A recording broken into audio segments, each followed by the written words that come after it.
Good morning and welcome to day 2 of the Canadian Underground Forum.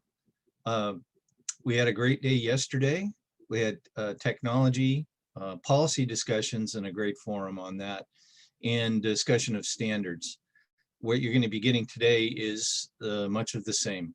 The 3 legs of the stool when it comes to the much needed modernization and better ability to map and manage the underground assets. Those 3 legs of the stool are technology, policy, and standards. And there's been substantial movement in all 3 areas, especially in the last couple of years.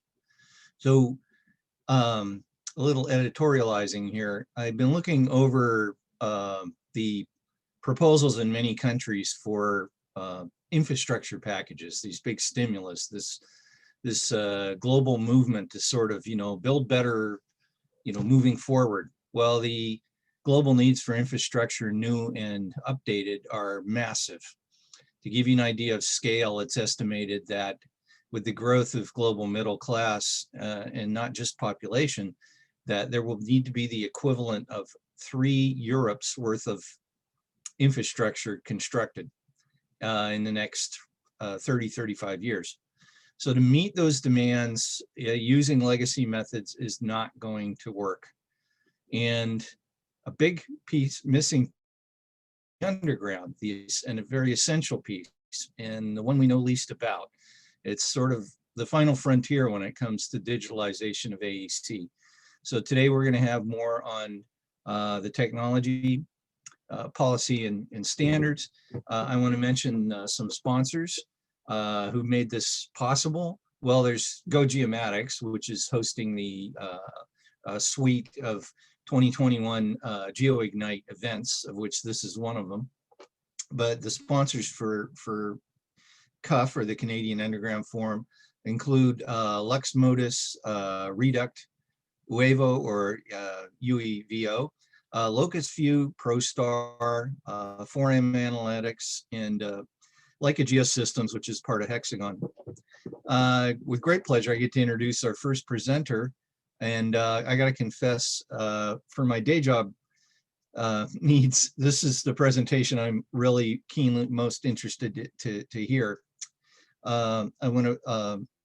have Otto Ballantyne, who's joining us from Belgium. Good afternoon, Otto. And Otto's with Reduct, and going to talk about this amazing mapping technology that maps the underground infrastructure from the inside. Take it away, Otto. Well, thank you very much, Gavin. That was a kind introduction. First of all, I want to also thank, of course, the organization of this event, and Jeff in particular, who's spent many hours putting this all together. And I think so far it's been a great event. We're very excited to be part of this one, the first one in Canada. And Jeff, I hope one day we will finally meet somewhere, because COVID's been keeping us apart. But I'm excited to be able to go into this presentation with you. Let me jump to it, share my screen. Here we go. I think that worked. So basically what I'm going to be telling you about is how gyro mapping or inertial navigation can help you obtain accurate pipeline data as a basis, but also the additional benefits that it has compared to some of the traditional technologies. Reduct, just a little bit about Reduct. We started it over 20 years ago after the internet bubble burst, and there was a lot of small PE duct left in the ground that was very difficult to trace. And our initial idea was to roll a golf ball through the pipe, and that ball would tell us where the pipe is. So that's fundamentally how Reduct got started. In the end, we had to put a lot more sophisticated technology in it than a golf ball, which I will explain to you about a little bit more now. I always start my presentations, if I can move forward. Let me see how. Whoops.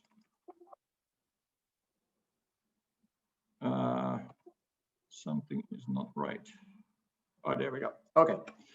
I always start my presentation with this picture. This picture was taken in Antwerp, but in effect, this could have been taken anywhere in the world. And what it basically comes down to is this: when you open up the ground, it's spaghetti down there. It's a bunch of legacy pipes, some new installs, poorly mapped, properly mapped. It's a mix of everything. And the difficulty is that once the ground is covered, you just don't know what is down there beneath your feet. And it could be potentially very dangerous. Our job is to help sort out this mess down there, and I'll get into that.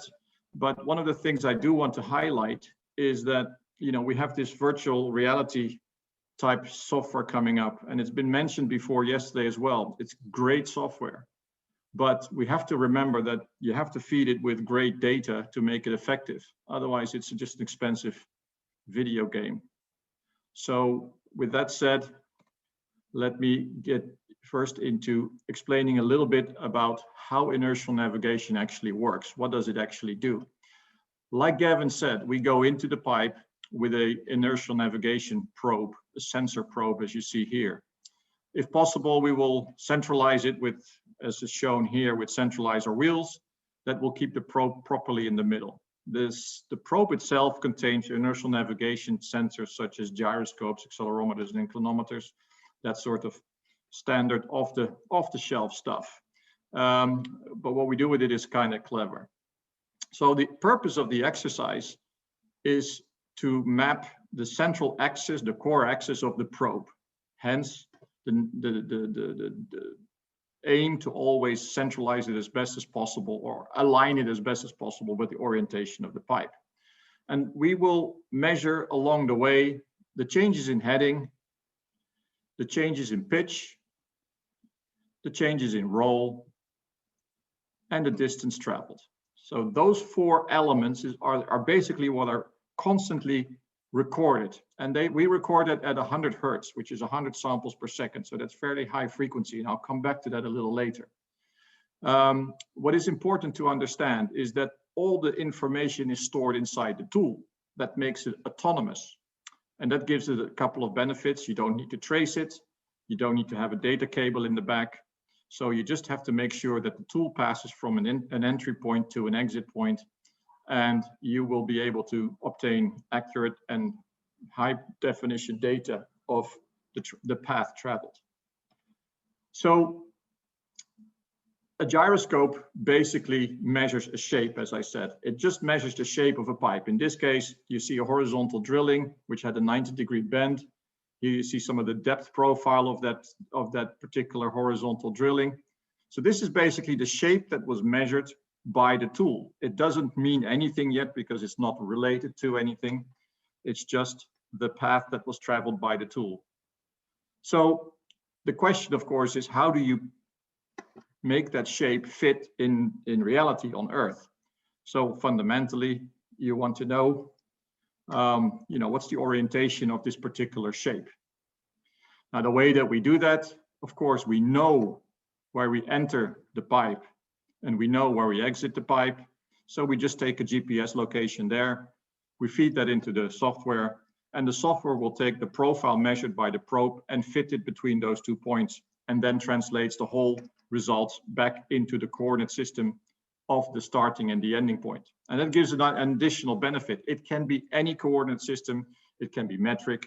It can be feet and inches. It can be anything you want. It can be a local coordinate system.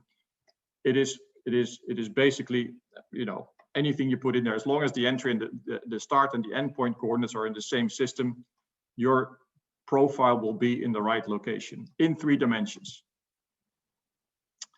Operationally speaking, let me briefly talk you through that. So the technology always does more or less the same, but unfortunately the underground pipes are not always the same. You have sewers, you have fresh horizontal drillings, you have existing telecom networks. You name it, we have it down there. We've realized over the last 20 years that a pipe is not a pipe. It never is the same thing. 100 meters can be a day-long job, whereas a kilometer can be half an hour job. It all depends on the state of the pipe. But fundamentally, the technology does the same thing. Now, what does it do?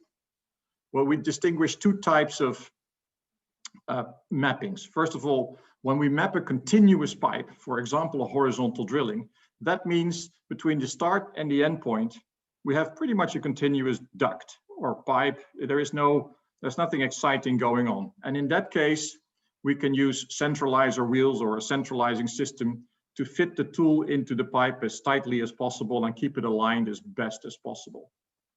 Now, that's not always the case down there. We have deformed pipes or sewer pipes with lateral connections.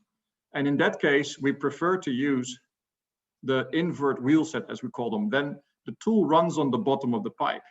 It means it's not centralized, but using the centralizers in a deformed or in a pipe with lateral connections usually results in the tool getting stuck. And the object of the exercise is not to force the tool through by any means from A to B. The object of the exercise is to pass it from A to B as smoothly as possible. So the invert wheel set in some cases is the preferred option. But the fundamental thing you have to remember is the tool that's in between those wheels is exactly the same.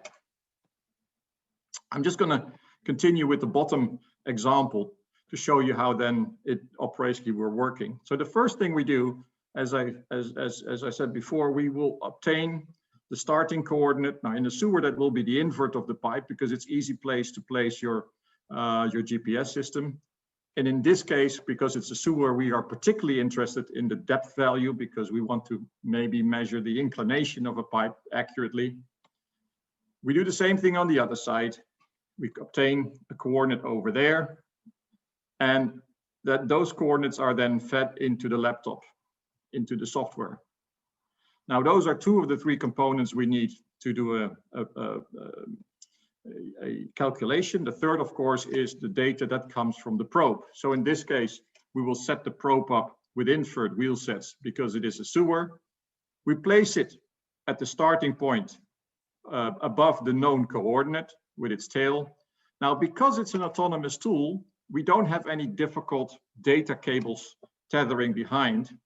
We have a simple pulling rope. Now that can be on a small wheel, on a wrench or whatever. It depends a little bit on the situation what the most effective thing is, but the most important thing to remember is it's just a basic pulling rope. After a small short calibration period of about 30 seconds, you move the tool to the other side. That can go anywhere between 1 and 2 meters per second. And there you let it rest 30 seconds. After that, we pull it back for two reasons. We have a second measurement, which we can compare to the first. And of course, my computer is usually at the starting point, so it's easier to pull it back than to walk it back to the beginning. So once the data has been collected, the tool is taken out, it is hooked up to the laptop, and then the data is processed. Now, I'm just showing you a small output here. In this case, because it's a sewer, we're mostly interested in the inclination, which is the blue line, which is the path that it followed. But that blue line, in essence, is a three-dimensional line. It also has X, Y values to it. Come back to that a little later. So I will come back to that that chart, by the way, in more detail later as well. The benefits of gyro mapping, I think it's important to highlight those. First of all, any utility, it doesn't really matter what goes through the pipe. As long as we have an entry and an exit point, we can map it. The pipe can be of any material. We have no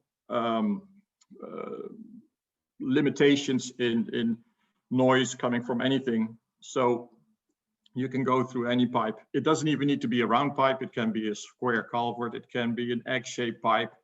Again, as long as we have an entry and an exit point. One of the key benefits is that we don't require above ground tracing. All we need to know is the coordinate at the start and at the end point, and what happens in between is measured by the tool. So you don't need to block off highways. You can measure underneath rivers and canals and that sort of stuff. It's all possible. But because we don't need to trace it from above, we can also go as deep as the pipe goes. We have done measurements up, 50 meters plus deep. That is no problem. The tool can withstand 5 bar of pressure. So even if the pipe is waterlogged, we can still go 50 meters deep. A very important aspect of this type of technology is that it's not sensitive to electromagnetic noise. Now that's a key benefit. We can map a duct right next to a duct that contains a live high voltage cable, or we can easily map near train tracks or power grids or sheet piling, you know, the typical things that tend to throw off some of the other technologies out there. And this benefit has proven its worth in many situations, particularly in expansion of electricity grids, where within the right of way they had to drill a new duct or a new pipe for the upgraded cable, and the steering systems were all over the place. This technology is not sensitive to that. High frequency, which is something I'll be coming back to a couple of times today. That is one of the key benefits. If you look at the pictures on the left, when you're doing a traditional method tracing of a pipe, you get a point, let's say every 3 to 10 meters, depending on what you're doing. We get a point, if you want to, every 1 to 2 centimeters. If we're traveling between 1 and 2 meters per second, and we're logging at 100 hertz, which is 100 points per second, that yields 1 to 2 centimeter point frequencies. You can already see from this picture that the shape you get at the bottom is very much following the shape of the pipe, whereas the top is, you know, missing some of the, maybe the key bends. We'll come back to this later as to how you can use this, improve your network management. Last but not least, open platform, very important for us.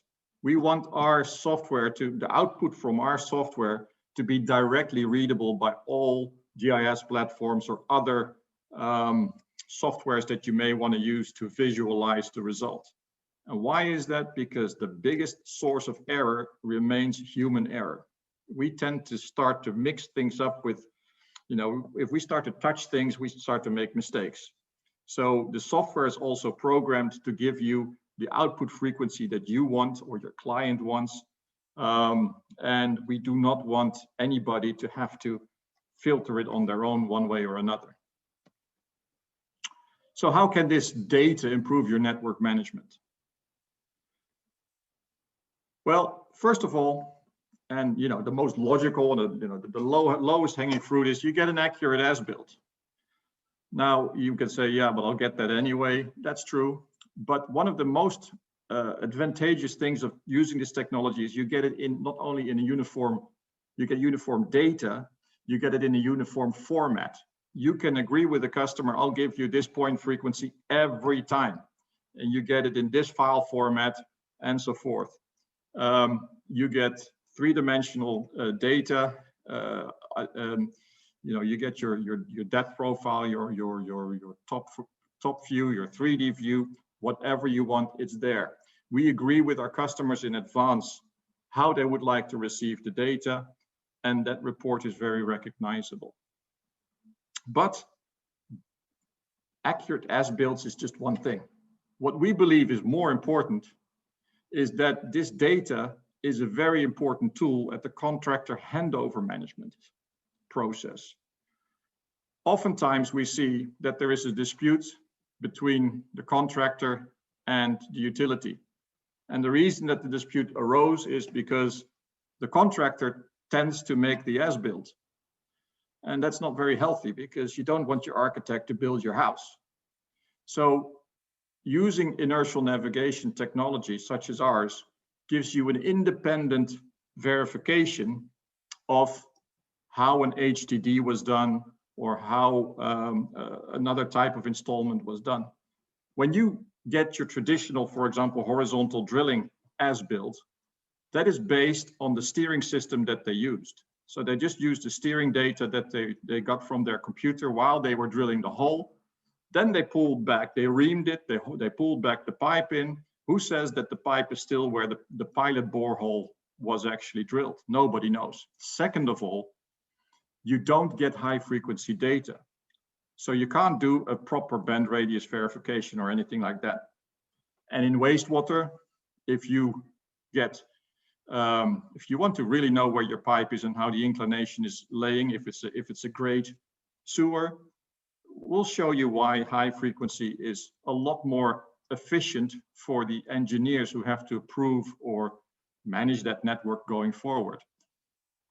So at the contractor handover stage, we see it gains sometimes weeks of arguments. There is no argument. We have measured it in a certain way. We stand by what we did, and it's an independent verification method. For the existing utility pipelines, we know that there is a lot of legacy data in our GIS platforms. It needs to be upgraded at some point. Either the pipe is going to be decommissioned or the data needs to be upgraded. And why does it need to be upgraded? Well, we want to know a lot more about our pipes these days than we may have done that 40 years ago. One of them is stress management, or stress calculation on pressurized pipes. You want to have maybe update on your flow management, and you need to have an accurate inclination assessment done. And last but not least, if you don't really know where your pipes are because the data is old, you may want to know this because you want to tell other parties to stay away and reduce the damage risks. We all know, and we all know the statistics of damage these days, they're still very, very high, despite all the efforts that we're putting into it. We can do a better job if we were just upgrading our data underground. Maintenance planning is something that is relatively new and utilities are discovering now. Typically, utilities have a static maintenance policy, which means the pipe's been in the ground for so many years, therefore we're going to do that maintenance activity to it. Now that is based on the time period. However, there could be a reason that certain areas you may want to monitor a little bit more closely because maybe the soil type is changing and there could be subsidence differences between the one soil and the other. You could be in an earthquake prone area where pipes tend to move with earthquakes and so forth. So if you map a pipe once, you have a picture, which is good because you can use it for your as-built and whatever I just explained. But if you measure it periodically, you start to get a film. And you start to see where the pipe is moving vertically and particularly over time more than in other places. And that means you can redirect your maintenance dollars to those areas where it's probably most needed. And you can delay them in areas where you see there is no need to go in yet. And that is a huge repurposing or making more efficient of your maintenance dollars. And that's a huge budget within the utilities usually. And unnecessary maintenance is one of the main losses of capital, I won't say, because in the end it's necessary, but it is a very inefficient process these days. My apologies, but I should have turned off a long time ago. Okay, I was going to talk a little bit about high frequency mapping.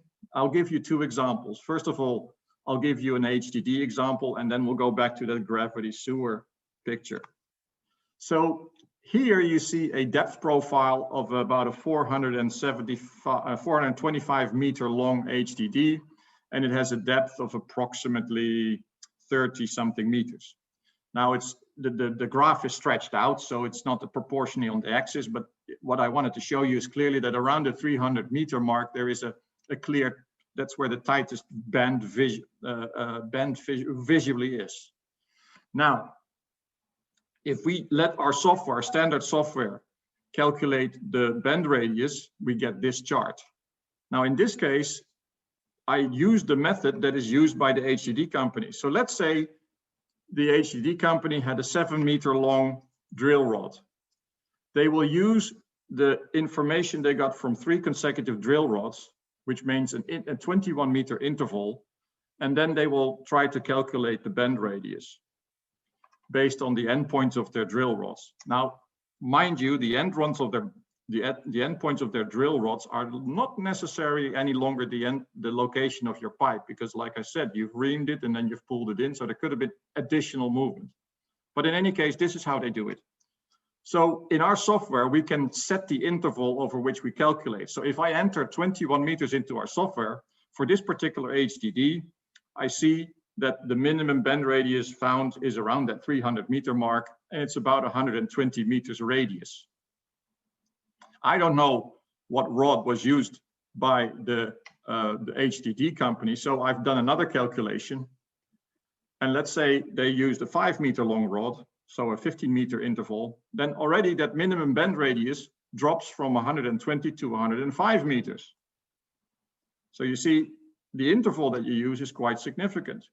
Now, because we have such a high frequency data, I can do an analysis on a 3 meter interval. And now all of a sudden, my bend radius is 40 meters. So it dropped from 120 to 105 to 40 meters. Now, if the specification for this particular HDD was that the minimum bend radius had to be 110 meters, then the question is, which data would an engineer want to have to assess whether he's happy with this or not? Now, for those of you who are familiar with HDD, you see all the green spikes that go up and down. And basically what you are actually seeing is the welds of the pipe segments. So they're fairly evenly spaced. And it's typically that we see at these welds that there is a small bend radius change. Now, we are not the ones to say this is a good or a bad drilling. What we do is we provide the engineers within the utility company with sufficient data so that they can make a decision whether to accept or to reject the HDD based on the stresses that they know that will be exerted on that pipe in the lifetime of the pipe. So we provide the data, and we believe that if you can get high volume data or high frequency data, get it, because then you can make the best calculated decision. So the second example is the gravity sewer example. I showed you already this chart, which was the depth profile of an installed sewer segment. And this is a brand new, by the way, a brand new installed sewer segment. We actually mapped it ourselves. Everywhere where it's sloping down is green, which is good. Which means that all the other parts, it's actually sloping up, which in a gravity sewer is bad. Now, we have mapped this, or I've presented you the view with an interval of 10 centimeters. And as you can see every little detail appear as either red or green. Now watch what happens as we turn the dial at the bottom from a 10 centimeter frequency to a 1 meter frequency. We can still see the upward slopes. Most of them are identifiable, at least the big ones. Now let's move that to 3 meter interpoint frequency. Here we go. Almost all of the detail is gone. Yeah. If I was a contractor, I would take the 3 meter interval as my reporting interval point frequency, because that basically polishes out most of my, installment mistakes, if you want to call them that. I don't know if they're mistakes. It's not for me to judge. I'm just reporting the facts. Or if I'm really bad, I'll just put it to 5 meters, which means everything is green and everybody should be happy with this install. So point frequency is the best filter to meet the customer's expectation. You can play with that. But if you're not familiar with the fact how quickly you can turn something that is relatively a lot of red into something that is fully green, it's kind of scary. And if you don't realize this, it's time that you do. So basically the message is get the highest possible point frequency when you map, because only then you can optimize your network management program. And again, we're not saying that something is good or bad. We're just saying we provide you with the data based on which you as a network manager can make your decisions whether to accept, reject, maintain or not maintain, and so forth. So a little bit about our solutions. We have basically got mapping solutions from anything from 29 millimeter ID pipe and up. Bigger is not really an issue. Depending, as we saw before, on what the situation of the duct or the pipe is, we have a variation of solutions, centralizers, wheel sets, and so forth, to best meet the smoothest passage of the tool. And so we are basically always developing and listening to our customers. What are the issues? What are the challenges that you face out there? And we will adjust and adapt and make additional accessories and so forth. Again, we want the tool to pass through as quickly as possible. I can teach all of you how to use this technology probably within one afternoon to a day. So it's not really complicated. There is one recently launched tool that I do wish to highlight, which is the live Gasmapper. And this is a very unique tool. It can actually enter a 2-inch pipe through a vertical hot tap and then map the pipe 300 meters in each direction. So that gives you a total mapping capability of 600 meters of live gas pipe from one hot tap point. This is a brand new development that we've developed in association with the Gas Technology Institute in Chicago, and it's sponsored by PHMSA and OTD. And we're very excited about this tool. It's very, very recent. It's the first time also that we're actually going into a live pipe.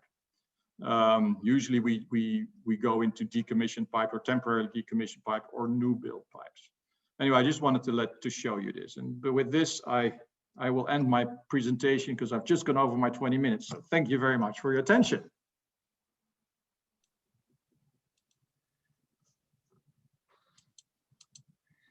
Hi, thank you, Otto. You actually just answered a couple of the questions, and one in particular with that final piece about the live line tool. The questions were about operational, the practicalities of doing this, and there's a lot of pipe, the majority of the pipe that was not done with HDD, so we're mapping from scratch and don't even have that steering map data. So the other question was, well, what you just did, when you don't have an exit point, when you're starting, you're just trying to map something under a big freeway section or rail section, and right, you don't have an exit point. And you operate, I noticed with the one with the gas line, you can operate from one direction. Does it have a small drive wheel of some kind? No, actually, we work together with Condux and Prism, who are cable blowing machine manufacturers. Oh, okay. And they have developed a special fiber rod push system for this particular job. Now, what I do want to mention is, because you touch upon an interesting point, it's that, how do I obtain my start and my end point? Do I need that? Well, ideally you have a start and end point, but sometimes that physically is not possible. So the Gasmapper has a small S6, radio detection S6 sonde in there. So once you have it in the pipe, you can detect it with your sonde and say, okay, this is my start point. Now you can take another point, let's say, a couple of 100 meters down the road or where you stop, if you know more or less where that is. But if you don't know where that is, you can also take a point after 10 meters or 15 meters as a guide point. So, okay, we know we started over here. Here we have a guide point, and then we just rotate it through the guide point. We have a software for that. And then the rest, anything beyond that guide point, then also becomes by default more or less correct. But in terms of accuracy, you want to have the points as far as possible. But it is possible to work from a single entry. We can either work with an azimuth, a starting azimuth, if we know that accurately enough, or we start with we use a guide point. And even in some cases where we can't find anything, if the entry to the pipe is sticking maybe 10 centimeters out of the ground and there's just no possibility of getting a guide point, we just add a piece of pipe on top of the ground and we start our measurement 20 meters above ground and use that last point that we see as a guide point. So, okay, great. Yeah, you just extend the pipe and then you still have the same thing. Yeah, so, inertial units, IMUs, MEMS-based ones, they revolutionized a lot of geospatial, your mobile mapping systems. But the thing is that when you're above the ground, the periodic GPS will help you correct for the drift in the IMU.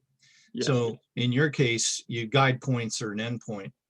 So, so that's great. practicalities of doing it. The other one was, there's the CCTV crews that are, inspecting sewer lines. Yes. I guess it's not practical to sort of attach it to that unit, but it could be that operationally when the crew is doing it, they use the same pole lines. Well, actually, what we normally advise them to do is, because a gyro wants to move. Yeah, it doesn't want to stop, look around, go back a little bit. That's not what a gyro wants to do. A gyro wants to keep going. Yep. So we say to the CCTV crew, you know what, do your thing. And when we end up in the last manhole that, where you need to inspect, all they do then is put the winch in the truck on pull, and they pull the unit back. So we say, okay, why don't we hook up our tool, drag it back, and we have our measurement. Now you could even, tag a line at the end, and then you have, we can still do our second run as well then. But that's the easiest way to do it. We've looked at many opportunities to integrate, but in the end, the functionality of a CCTV and what we do is so different that they would need to do a special run for the XYZ anyway. It doesn't make sense to do that while they're doing the filming and stopping and going back and forth, because that, that Swiss knife doesn't work. Let me put it that way. Okay.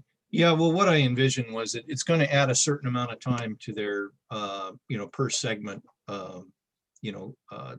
time budget. But well, not really. If we hook it up at the end, then they're pulling it back anyway. Yep. There's no time lost there. The only time you lose is going down there and hooking it up. That's it. Oh, I have a feeling they're going to tell us that it adds 2 hours per segment or something. Of course, yes. Point, yeah. But now that's not true. Yeah. Quick question. Do you need to clean this equipment, and how? It's waterproof, so we just clean it with cloth usually, and just a simple brush and some water and some friendly detergent, just dishwashing liquid or something like that. If you go into a potable water pipe, for example, we do you can put it into a very light chlorine solution just to disinfect it. Okay. So that's possible too. So it's very easy to operate and very easy to maintain. There is not really that many pieces that are moving other than the wheels, but it's very basic. Cool. And how long have you had these out in the field being used? Since 2003. Oh, it's quite a long time then. Yeah, almost 20 years now. Yeah. Right on. Okay, we're going to cut to the break, Otto. Thanks again. Okay, great. Well, thank you very much for the opportunity. And yeah, I'm going to talk to you offline.